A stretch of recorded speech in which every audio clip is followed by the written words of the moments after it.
Yes, it is that time once again. A time where hopes are high, wishes are made, and dreams come true. A time where everyone must be at their best to prove that they are the best. It is time, once again, for a little competition and a little tournament.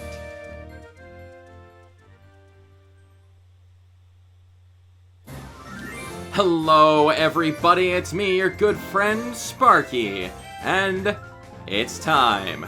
If you're watching this on the day it's uploaded, it is March 16th, which means it's my birthday, which means we're having a party, which means we're having a Mario party, which means it's the 5th year I'm throwing a party, which means it is time for the Mario Party 5 CPU tournament.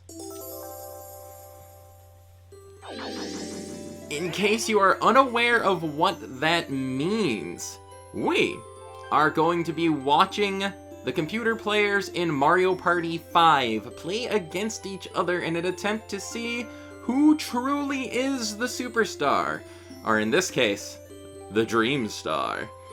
I will not be playing the game in any way. My only role in all of this is to commentate on what I'm seeing, and share the experience along with you lovely people at home. 'Cause I love doing this. I love doing this every year. It's become a yearly tradition for 5 years, which I have a hard time believing, honestly. And we are going to get started in just a moment. But first, of course, things are a little different than the last time the tournament occurred. So, we need to go over the rules and how things have changed for Mario Party 4, because, this year's tournament's gonna be a bit of a complicated one. So, Future Sparky in the editing room, please, take it away. First off, I just want to say, holy moly, 5 years of CPU madness. Time sure does fly. I'll be the first to admit I'm not the most popular guy on YouTube. In fact, I've only recently started to gain at least a little traction due to daily uploads. But to anyone who's stuck with me over the last 5 years, or even more than that, I just want to say thank you. You're in for a good time with the tournament as usual. Next, let's talk a little bit about Mario Party 5 itself.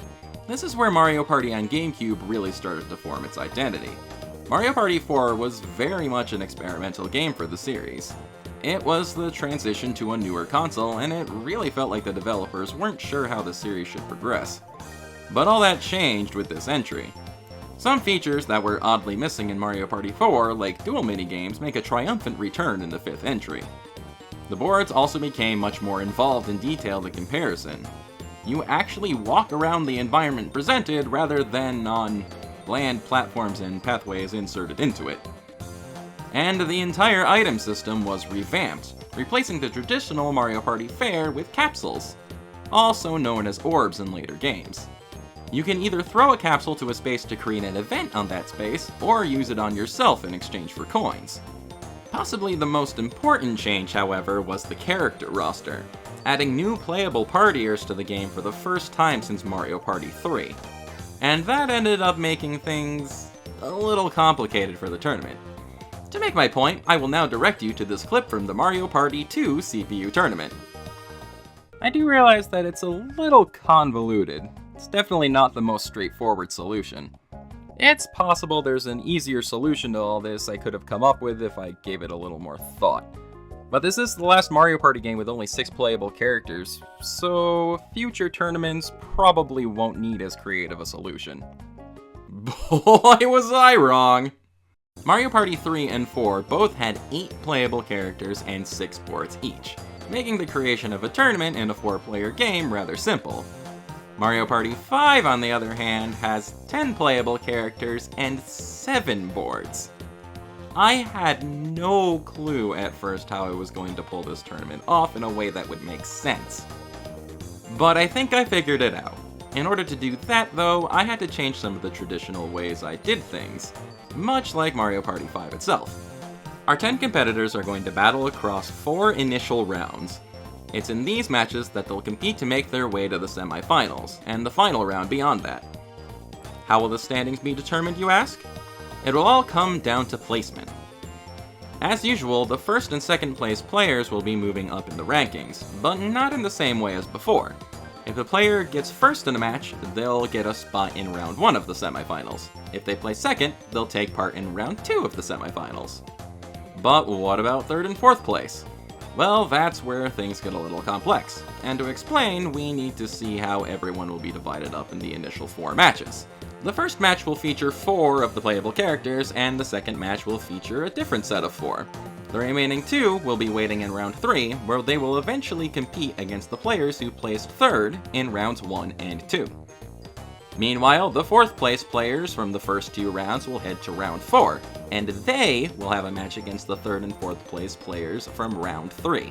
The 2 losing players who come in third and fourth in round 4 will be eliminated from the tournament.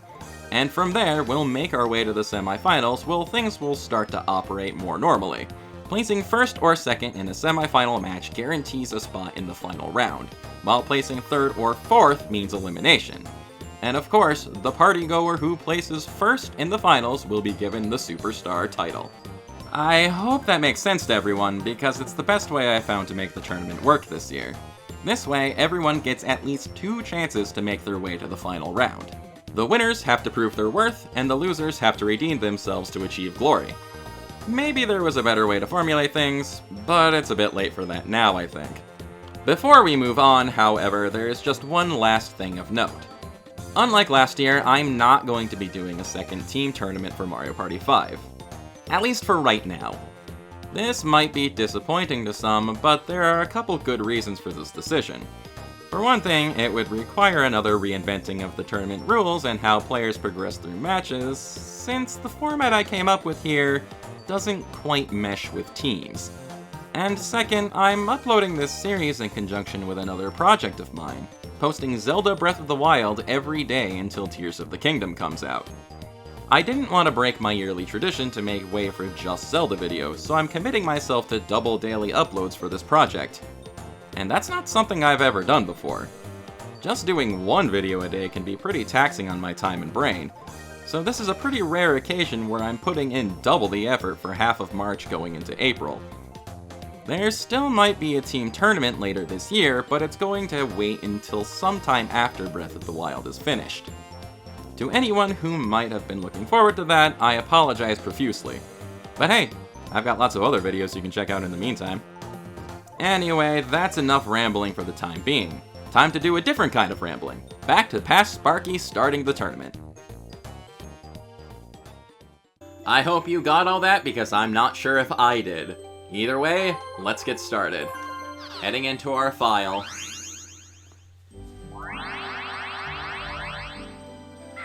Welcome to the Dream Depot, everybody.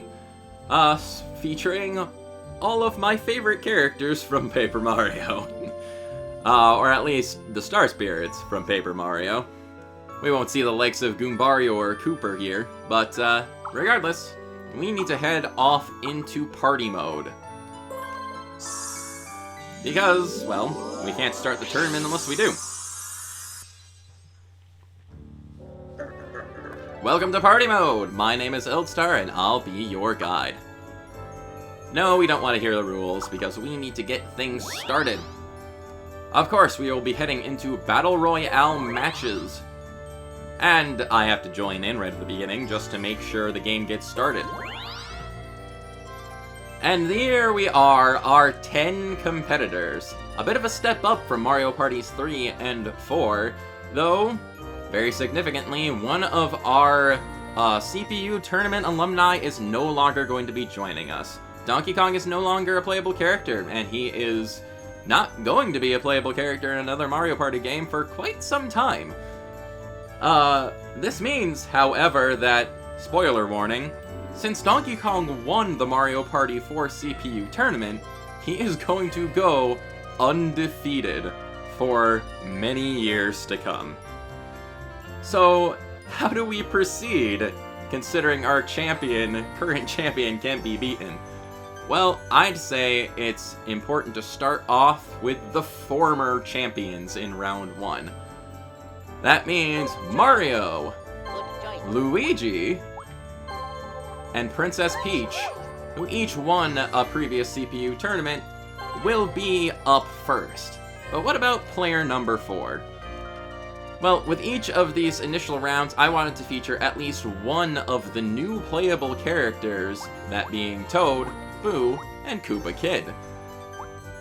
And I feel like it's only natural to start off with Toad, considering he's the one that started all of this Mario Party nonsense to try and keep his friends from arguing with each other like a bunch of maniacs. So he will be joining the former superstars in round 1 here. And speaking of round 1, we are going to be heading to Toy Dream, a board inspired by dreams of toys. Very nice. Of course, turns are going to be set to 20, minigames are going to be sent to all, and bonus stars will be on. Though interestingly, I believe the bonus option also controls if there are hidden blocks on the board or not in this game. So, bit of a difference, I believe. And there are going to be no handicaps. Are these settings okay? Yes, they are, Eldstar. Let's begin officially.